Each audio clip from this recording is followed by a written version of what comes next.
புரட்சித்தலைவர் எம்ஜிஆருடைய 100ஆண்டு விழா நிகழ்ச்சிக்கு பொதுச் செயலாளர் அன்றைக்கு முதலமைச்சர் எடப்பாடி அவர்களும் நானும் வந்திருந்தேன்.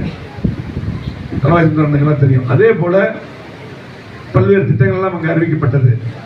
அதுக்கு பின்னால் அம்மா அவர்கள் இருக்கும்போது கேரளா மாநில பொறுப்பாளராக நான் பணியாற்றும் போது இங்கே இருக்கக்கூடிய தலைவர் சொல்லணும், இங்கே இருக்கக்கூடிய நம்முடைய பாய் எல்லாம் நிறைய இங்கெல்லாம் இங்கே கூட வந்திருந்தாங்க. அங்கேயும் பார்த்தீங்கன்னா அன்னைக்கு பொறுப்பாளராக பணியாற்றி அப்பதான் ஃபர்ஸ்டாக ஒரு 6 உள்ளாட்சி பிரதிகளை ஜெயிக்க வச்சோம். அதுதான் அம்மா அறிக்கையை விட்டாங்க, பேரை சொல்லி அறிக்கை விட்டாங்க, வார்த்தை சொல்லி அறிக்கை விட்டாங்க. ஆகவே அப்பொழுது கன்னியாகுமரி தேர்தல் நம்ம கன்னியாகுமரி பக்கம் திருவனந்தபுரத்துக்கு எல்லாம் வந்திருந்தாங்க. அதே போல சட்டமன்ற தேர்தல் நம்ம போட்டிக்கிட்டோம் 2016 அப்போ எல்லாம் வந்து. ஆகவே கன்னியாகுமரி என்பது ரொம்ப முக்கியமான ஒரு மாவட்டம். கன்னியாகுமரிக்கு வந்து பார்த்தீங்கன்னா அனைத்து மாவட்டத்தை சேர்ந்தவங்க இங்கே வருவாங்க. அதே போல பல மாநிலங்கள் பல நாட்டை சேர்ந்தவர்கள் வருவாங்க. அது முக்கியமான ஒரு மாவட்டம், படித்தவர்கள் அதிகம் இருக்கக்கூடிய மாவட்டம்.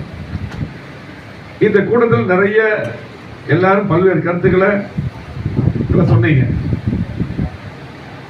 அந்த கருத்துக்கள் அடிப்படையில் இங்கே பேசியவர்கள்லாம் பார்த்தீங்கன்னா நிறைய கருத்துக்களை சொன்னீங்க. நாங்களும் மாவட்டச்சார் கலந்துட்டு நிறைய பேருக்கு வாய்ப்பு கொடுத்தோம். அதில் உண்மையாலுமே நல்ல கருத்துக்கள் நீங்களாம் எடுத்து சொன்னீங்க. இந்த மாவட்டத்தை பொறுத்தளவுக்கு நாடாளுமன்ற தேர்தலில் நம்ம குறைவான வாக்குகள் வாங்கிட்டோம். அதை நம்ம ஒத்துக்கணும். இது நம்ம கொண்டு இருக்கிற ஒரு குடும்பம் போல பேசக்கூடிய இடத்துல நம்ம உண்மையை தான் பேசணும். நம்ம வந்து கண்டிப்பா 2026 எடப்பாடியார் முதலமைச்சர் வருவது உறுதி. அதற்கு இந்த மாவட்டம் என்ன சப்போர்ட் பண்ண போறீங்கிறது தான் கேள்வி. முதலமைச்சரா அவர் வருவார். எப்படி? இதுக்கு முன்னால் நம்ம கூட அங்க இருக்கின்ற ஒரு சகோதரர் வந்து கண்டிப்பா எதுக்கு 4 தொகுதி சொல்றீங்க, 6 தொகுதியும் சொல்லுங்க அப்படின்னு சொல்றாங்க. அப்ப இருக்கிற யதார்த்தத்தை வந்து இங்க இருக்கிறவங்க சொன்னாங்க. அப்புறம் அவரும் தலைவாயான இருக்கிற என்ன சூழ்நிலையை எடுத்து சொன்னார், இயல்பு எடுத்து சொன்னார். இருந்தாலும் கூட அரசியல் என்ன வேணாலும் நடக்கலாம். 91 பொறுத்தளவுக்கு அன்னைக்கு திமுக 2 மணி தான் ஜெயிச்சது. அந்த கூட்டத்தில் நம்ம எல்லாமே ஜெயிச்சு பாருங்க. அந்த கூட்டத்தில் 91 நம்ம எல்லாமே ஜெயிச்சு பாருங்க, 6 ஜெயிச்சிட்டோம் 91.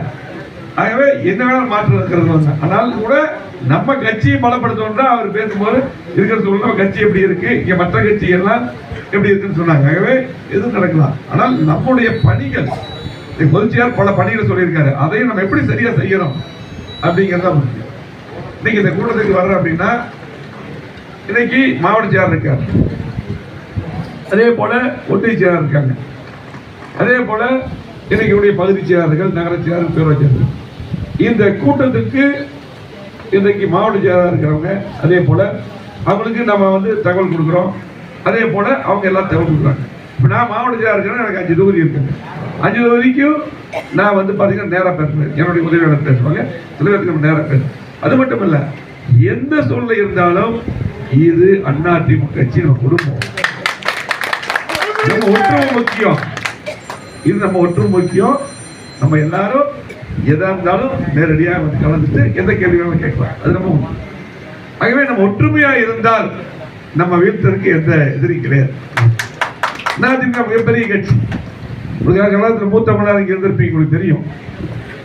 ஆகவே இன்னைக்கு 72 புரட்சித் தலைவர் எம்ஜிஆர் அவர் கட்சியை ஆரம்பித்து இன்னைக்கு 53 ஆண்டு பொன்விழா கண்ட இயக்கம். இன்னைக்கு கிட்டத்தட்ட 31 ஆண்டுகள் ஆளுங்கட்சியாக இருந்திருக்கு. அதிகமான திட்டங்கள் கொடுத்திருக்கோம். இந்த கட்சி 53 வருஷத்துல எத்தனை பேருக்கு பதவிகள் கொடுத்திருக்கு. இந்த மாவட்டத்துக்கு மட்டும் 4 அமைச்சர்களை கொடுத்திருக்கு ஆரம்பத்தில் வந்து. ஆகவே பாத்தீங்கன்னா ஃபர்ஸ்ட் லாரன்ஸ், அதே போல அப்ப 5 பேர் இல்ல, 5 பேர். அப்போ அதுக்கு பாத்தீங்கன்னா லாரன்ஸ், ராஜேந்திர பிரசாத், அதுக்கப்புறம் தலைவாயன் நல்ல டிபார்ட்மெண்ட் இருந்தார், ஹைவேஸ் பிரியோரிட்டி இருந்தார். அப்ப நாங்க கூட மாவட்டத்துக்கு பல வேலைக்கு அவர் போய் கேட்டு வாங்க. அதுக்கப்புறம் பச்சைமான் பாத்தீங்கன்னா இப்படி வந்து முக்கியமா இந்த மாவட்டத்துக்கு எல்லாம் முக்கியத்துவம் தலைவரும் அம்மாவும் எடப்பாடியார் கொடுத்திருக்காங்க இல்லையா. இந்த மாவட்டத்தை பொறுத்தளவுக்கு இந்த கட்சி ஆரம்பத்தில் ஸ்ட்ராங்கா இருந்திருக்குது, இப்போ இருக்குது. நம்ம ஒற்றுமையா பாடுபட்டா உறுதியா எடப்பாடி முதலமைச்சர் வரும்போது இங்க இருக்கக்கூடிய அதிகமான தொகுதிகளை வெற்றி பெற்று தரலாம்.